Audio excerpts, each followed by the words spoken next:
હા, તમે આટલી બધી મને જીબાજોડી કરો છો, બરાબર. જે પીઆઈ અને જે પીએસઆઈ મારા પર ખોટી ફરિયાદ કરી છે, મારા સમેત અમારા 13 આગેવાનો પર અને રાજપાડીમાં તો 70 લોકો પર.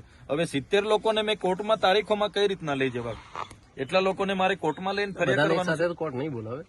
એટલા માટે તમે ઘરે જવામાં મને વાંધો નથી, તમે પૂછી લો તમારા એ તપાસ અધિકારીને, ભાઈ આ એફઆઈઆર ખોટી છે, રદ કરવાના છો કે કેમ? સમારી ભરી દે તો અમે હમણાં ઘરે જઈએ. અંગ્રેજોના શાસનમાં પણ આવી પદયાત્રાઓ પર એફઆઈઆર નથી થઈ.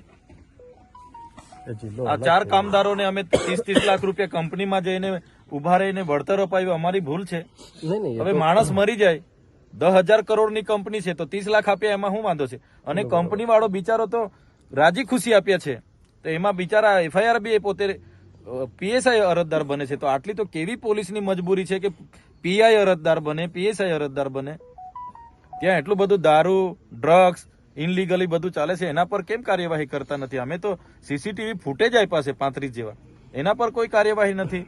અમારા પર ઉપરા છાપરી રાતોરાત 2 એફઆઈઆર થઈ જાય 70 લોકો પર. યાર અમારે કે પછી છોડી દેવાનું છે? એટલે અમારા ન્યાય માટે અમે તો નીકળેલા છે. પોલીસને યોગ્ય લાગે પૂરવાના હોય તો પૂરી દો.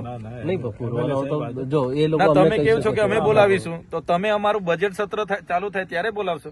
તમે અમારી આયોજનની મીટિંગો વખતે બોલાવશો? અમારા લોકોનું કામ